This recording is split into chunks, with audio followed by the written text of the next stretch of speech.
Hello guys, চলে এসেছি আর খেলার খবর চ্যানেলে বিগ আপডেট নিয়ে। তো চলো বন্ধুরা, খুব গুরুত্বপূর্ণ আপডেট নিয়ে চলে এসেছি। ফুল ভিডিওটা দেখতে থাকো, স্কিপ করবে না। স্কিপ করলে ভিডিওর মধ্যে অনেক কিছু মিস করবে। এবং এই খেলার খবর চ্যানেল যারা নতুন আছো, অবশ্যই খেলার খবর চ্যানেলটা সাবস্ক্রাইব করে পাশে থাকা বেল আইকন ঘন্টাটাকে ঢং করে বাজিয়ে দাও। বেশি বেশি লাইক এবং কমেন্ট করে দাও, যাতে মোটিভেট হয় তোমাদের এই খেলার খবর চ্যানেলে এই ফার্স্ট আপডেট দিতে পারি। তো চলো বন্ধুরা, ফার্স্ট যে আপডেটটা নিয়ে কথা বলবো, খুব গুরুত্বপূর্ণ আপডেট তোমাদের শেয়ার করতে চলেছি ভিডিওর মধ্যে। তো ফার্স্ট আপডেটটাই হচ্ছে এমবিএসজি শিবিরের প্লেয়ার, নিউ সাইনিং বিদেশি প্লেয়ার মিগুয়েল ফেরেরাকে নিয়ে। তো আজ তোমরা নিশ্চয়ই জানো, মোহনবাগান সেমিফাইনালে মাঠে নামছে নর্থ ইস্টের বিরুদ্ধে শিলংয়ে। তো সেক্ষেত্রে মোহনবাগানের অ্যাওয়ে ম্যাচ, সেখানে কিন্তু মিগুয়েলের ব্রাজিলিয়ান ম্যাজিক কিন্তু আমরা দেখতে চলেছি। মানে ব্রাজিলিয়ান ম্যাজিক দেখার জন্য কিন্তু মোহন জনতা পুরোপুরি তৈরি। খবর সূত্রে জানা গেছে মিগুয়েল কিন্তু মোহনবাগান শিবির, যে মোহনবাগান দল, তার সঙ্গে কিন্তু ট্রাভেলিং করেছে এবং তার সঙ্গে ছানতেও ট্রাভেলিং করেছে একদম পুরোপুরি শিলংয়ের উদ্দেশ্যে। খবর সূত্রে জানা যাচ্ছে আজই কিন্তু ম্যাচেতে মানে মিগুয়েলের ডেবিউ করবে মোহনবাগানের জার্সি গায়ে। হয়তো মিগুয়েলকে আমরা প্রথম ধাপে তাকে ফার্স্ট 11-এ দেখতে পাবো না, কিন্তু স্কোয়াডে কিন্তু মিগুয়েল থাকবে। এবং তার সঙ্গে সেকেন্ড ধাপে প্রয়োজন হলে কিন্তু অবশ্যই মিগুয়েলকে 50 থেকে 60 মিনিটের মাথায় কিন্তু পানাজিওটিস মাঠে নামাতে পারে। তো বেসিক্যালি খবর সূত্রে জানা যাচ্ছে অবশ্যই আজকে মাঠে নামাবে এবং ব্রাজিলিয়ান ম্যাজিক দেখার জন্য কিন্তু পুরোপুরি তৈরি মোহনবাগান সমর্থকেরা। থাম্বনেলে কিন্তু লিখেছি আজ ব্রাজিলিয়ান ম্যাজিক হবে। তো যাই হোক, এটা হলো মিগুয়েলকে নিয়ে আপডেট। এবার নেক্সট যে আপডেটটা নিয়ে কথা বলবো, এটা কিন্তু খুবই গুরুত্বপূর্ণ একটা আপডেট। সেটা হচ্ছে আজকের ম্যাচ নিয়ে চিন্তায় বা চাপে কিন্তু রয়েছে কোচ প্যানাজিওটিস। তার কারণ হচ্ছে অবশ্যই এক টিম গেম, তাদের ডিফেন্স কিছুটা হলেও খারাপ খেলেছিল আগের ম্যাচে।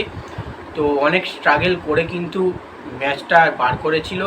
এবং সবথেকে বড় ব্যাপার, তাদের মূল বিদেশি প্লেয়ার ডিজান ড্রাচিচ কিন্তু চোটের কারণে আজকের ম্যাচ পুরোপুরি ক্যান্সেল। মানে সে কিন্তু দলের সঙ্গে ট্রাভেল করেনি, কলকাতায় কিন্তু তিনি রয়েছেন। তো চোট যেন পিছু ছাড়ছে না, চোটের কারণেই কিন্তু টিমের প্লেইং 11 সবসময় চেঞ্জ করতে হচ্ছে, সঠিক প্লেইং 11 কিন্তু খেলাতে পারছে না। এবং কোচ পানাজিওটি সেসবগুলো নিয়ে কিন্তু কিছুটা চিন্তায় রয়েছে। আজ কিন্তু আমরা কিছু হলেও নতুন মুখ ফার্স্ট 11-এ দেখতে পাবো। হয়তো লিস্টনকে প্রথম ধাপ থেকে না নামিয়ে ছান থেকে নামানো উচিত, সেটাই কিন্তু হয়তো কোচ পানাজিওটিস আজকের ম্যাচে করতে চলেছে। তো অবশ্যই আজকের ম্যাচ নিয়ে মোহনবাগান সমর্থকরাও কিন্তু চিন্তায় রয়েছে। মোহনবাগান দলটা এখনো পর্যন্ত পুরোপুরি এলোমেলো হয়ে গেল এবং তার সঙ্গে একটা সলিড টিম নর্থ ইস্টের বিরুদ্ধে কিন্তু আমাদের খেলতে হবে। তো দেখা যাক আজকে পানাজিওটিস তার পরীক্ষা, তার বুদ্ধিতে ম্যাচটা বার করে নিতে পারে কিনা, মোহনবাগানকে ফাইনালে তুলে দিতে পারে কিনা। তো আর নেক্সট যে আপডেটটা নিয়ে কথা বলবো, খুবই গুরুত্বপূর্ণ একটা আপডেট তোমাদের দিতে চলেছি। সেটা হচ্ছে ইস্টবেঙ্গল এফসি শিবির, তাদের কিন্তু সেকেন্ড স্ট্রাইকারের একটা কানেকশান শোনা যাচ্ছে। নরগয়েন ফুটবলার আর্লিং, এই নরগয় ফুটবলার আর্লিং, এটা হচ্ছে ইস্টবেঙ্গলের একটা সেকেন্ড স্ট্রাইকার হিসেবে কানেকশান শোনা গেছে খুব জোরালোভাবে। এই প্লেয়ারটা কিন্তু প্রচুর পরিমাণে গোল করার ক্ষমতা আছে। নরগায়নের ন্যাশনাল টিমের আন্ডার 20-21-এ খেলার কিন্তু অভিজ্ঞতা রয়েছে।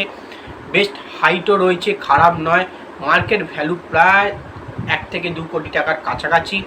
এবং আশা রাখছি এই নরগয়েন প্লেয়ার আর্লিংকে কিন্তু দলে তুলে নেবে ইস্টবেঙ্গল।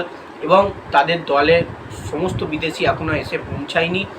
3টে বিদেশি এসছে, তার মধ্যে একটি বিদেশি কিন্তু 4টে বিদেশি এসছে, তার মধ্যে একটি বিদেশি কিন্তু নাচো মনসালভের, সে ছিটকে গেছে।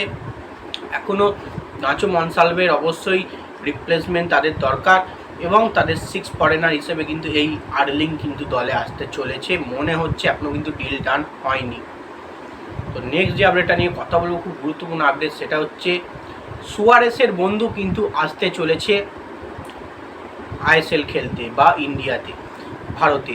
তো সুয়ারেসের বন্ধুকে লিয়ান্দ্রো ওটরমিন, বয়স 30 এবং তিনি কিন্তু উরুগুয়ান ফুটবলার। হাইট আছে তার 1.73 মিটার। পজিশন সেন্টার স্ট্রাইকারের প্লেয়ার এবং মার্কেট ভ্যালু 2.4 কোটি টাকা। উরুগুয়ে আন্ডার 20 দলের ন্যাশনাল টিমে খেলার অভিজ্ঞতা হয়েছে এবং ন্যাশনাল টিমতে খেলে কিন্তু ট্রফি জেতার অভিজ্ঞতা রয়েছে। এবং এই প্লেয়ার কিন্তু সুয়ারেসের সঙ্গে খেলা প্লেয়ার, যেহেতু সুয়ারেসের উরুগুয়ে বাড়ি এবং এই লিয়ান্দ্রো অটোরমিনারও কিন্তু রুগ্বি হতে পারি। এই প্লেয়ারটাই কিন্তু ডিল ডান করেছে মুম্বাই সিটি এফসি। তো মুম্বাই সিটি এফসি একটা দুর্দান্ত সাইনিং তাদের কিন্তু দেখা গেল, তারা কিন্তু পরপর কিন্তু বিদেশি সাইনিং করিয়েই চলেছে, দলটাকে শক্ত করতে চলেছে এবং লাস্ট সাইনিং হয়তো তাদের এটাই হয়ে গেল। তো যাই হোক, ভিডিওটা এইটুকুই, ভালো লাগলে লাইক করে সাবস্ক্রাইব করে পাশে থাকো। চলো বন্ধুরা, বাই, আবার নেক্সট ভিডিও দেখা হচ্ছে, টাটা।